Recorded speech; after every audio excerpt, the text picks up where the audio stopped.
Makhuam Marangchingda ching ningkhaikhiba thoudokka du mari leinana numit kunni rom changna mi kanba madi mi thibagi thabak chatharakhiba du ngasidagi hauna official oina makha tana chathaba leplagani nakalamada thoudokka du mari leinana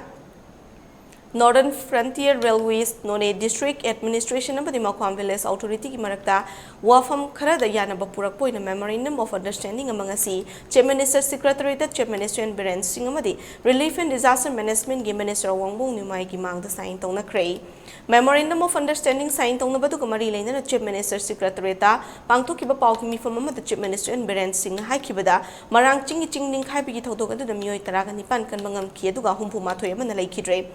Memorandum of Understanding aduda nakal ahumna yanakhiba wafam sing thamladuna Chief Minister na hai thodok aduda laikhidraba sing leihoriba imung manunggi mioi singda railways natraga state na permanent oiba thabak ama pidri fauba railway ki maikaidigi manak nakpada leiba makhoi ki construction agency amada contract thabak haplakani Makhuam amadi Pongringlong Khulda ching ningkhaibadagi amanga tathokiba singadu railways none amadi Kangpokpi district administration amadi village authority ga puna survey ama toraba matungda survey report ama railway pikhatuna compensation pibadasu yanare haiki makhatana Chief Minister na haikibada MOU adugi matungina railway na haudik chingi mafum kiya da paikhaliba Jiribam Imphal project singasi makhatana thoning thodok amana thoktana ba IIT Guwahati Manipur University amadi atopa wakhal manaba institution singa tathok tashin tauba haina su yanare Khunja Singna Hairakpadagi Tupulagi Makhuam substation amadi Hausong railway substation ki Makhuam railway line ki hana leramba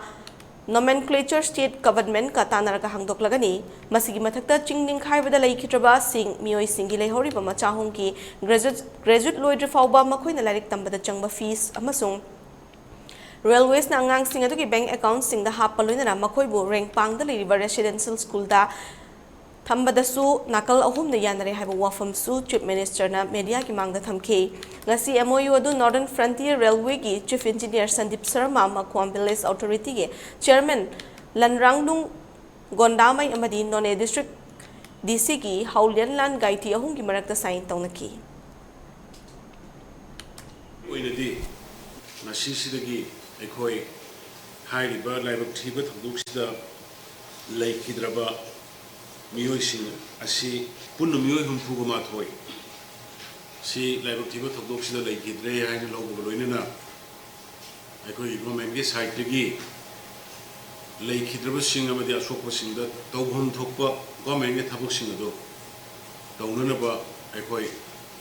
tawrogi hadna madu ga yaba lobagi meeting ni ngasi gi se aduna aikoi villagers sing railway gi authority sing army government yauna loina aikoi